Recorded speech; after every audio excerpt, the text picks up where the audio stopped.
Sa totoo lang kasi sir, base kasi sa ano namin, sa resto namin kasi sir, talagang hindi kami basta-basta natanggap ng may tattoo, lalo kung ganyan. Kasi discrimination yun sir, lalo sa mga customer sir.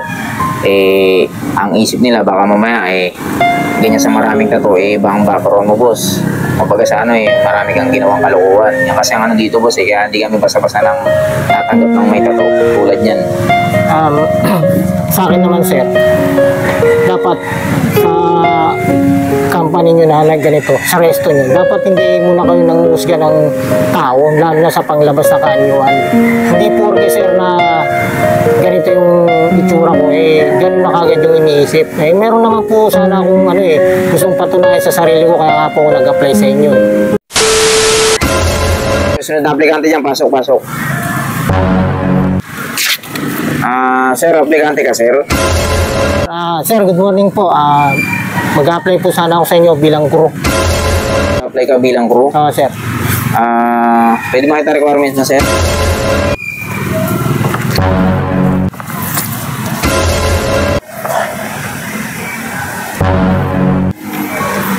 Sa totoo lang kasi sir, base kasi sa ano namin, sa resto namin kasi sir, talagang hindi kami basta-basta natanggap ng may tattoo, lalo kung ganyan. Kasi discrimination yun sir, lalo sa mga customer sir. Ang isip nila baka mamaya ganyan sa maraming tattoo, bang background mo boss. Kapag sa marami kang ginawang kalokohan. Yan kasi ang dito boss, kaya hindi kami basta-basta nang natanggap ng may tattoo tulad yan. Sa akin naman sir, dapat sa company nyo na ganito, sa resto nyo, dapat hindi muna kayo nanguhusga ng tao, lalo na sa panglabas na kaanyuan.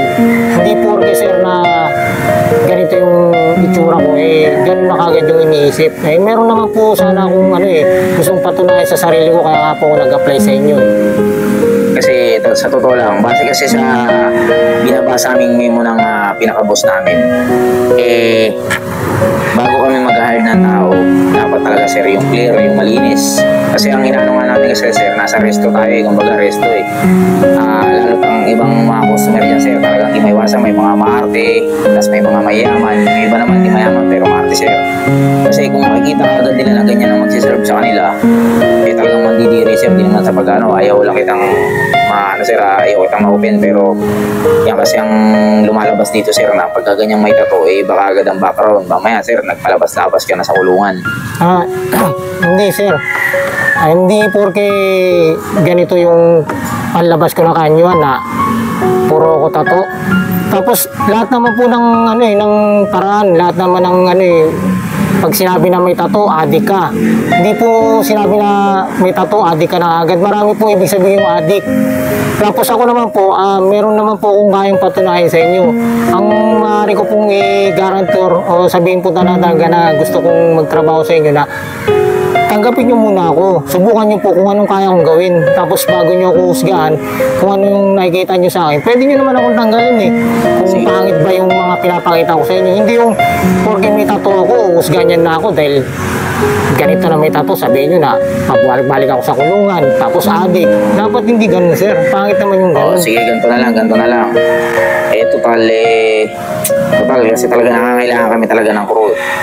Ang inaano ko lang sir, pagbibigyan kita sir, bibigyan kita ng 1 week observation kung talagang okay ka at sa hindi basta-basta sa yung mga customer. Kasi ganito talaga yun sir Kasi once na nag-hire kami ng ganyan sir, parang kasiraan kasi yun sir sa namin, sa resto namin. Kumbaga makikita na magsiserve ka dyan, tapos puro tattoo. Kasi ang isip kagad sir ng tao sir, hindi man sa pag ma-open ka sana. Ang isip kasi kagad ng tao sir ang background mo talagang labas-pasok sa kulungan. Kaya ang inaano ko lang. Pero sige sir, pagbibigyan kita 1 week observation kung talagang okay ka naman magtrabaho, tsaka hindi ka naman siguro ganun kasama na Sa akin sir, ang mapapatunayan ko lang po sa sarili ko, pati dito sa company na to, sa resto nyo, na gagawin ko po yung kaya kong gawin at papatunayan ko sa inyo na hindi ganun kasama ang ugali ko dahil sa panlabas ko na kanyuan. Marami po tayo dyan na hindi naman sa ano wala nga tattoo pero mas masahol pa ang ginagawa. Hindi porke sir na may tattoo ako adik na ako, masama ugali. Basta ang igagarantor ko sa inyo sir na magtatrabaho ko ng mabuti, gagawin ko lahat ng mga inuutos nyo, tapos magiging mabait ako sa mga customer nyo, at lahat ng paraan gagawin ko para malinis ay yung trabaho ko sa kayong company na to, yung resto nyo walang magkaroon ng bahid pa ng panahon ng karumihan dahil sa akin. Kaya lahat po ang gagawin ko. Ang Diyos nga sir di ba? Ipapatawad sa anumang kasalanan na gawa. Ako wala naman akong ginawang kasalanan. Saka Diyos, ano lang po, Diyos lang ang nararapat na manghusga sa tao. Hindi yung sarili natin na parehas tayong tao yung husgahan nyo ako dahil sa ganitong panlabas kong kaluan. Sige, ganito na lang. Bibigyan natin ng pagkakataon. Sige, bukas mag-report ka sa opisina at kunin mo na rin yung mga uniform na susutin mo doon. Sige, bukas sa bukas mag-start ka na. Okay, sige sir. Salamat po at makakaasa po kayo sir na gagawin ko yung best ko para hindi ako masira sa mga customer nyo, pati yung resto nyo na ito. At lahat ng paraan na yung utos nyo sa akin, susundin ko. Kaya maraming salamat sir. God bless po. Sige, panghawakan ko yung sinabi mo na yan. Sige, bukas na bukas mag-start ka na. Okay sir, thank you.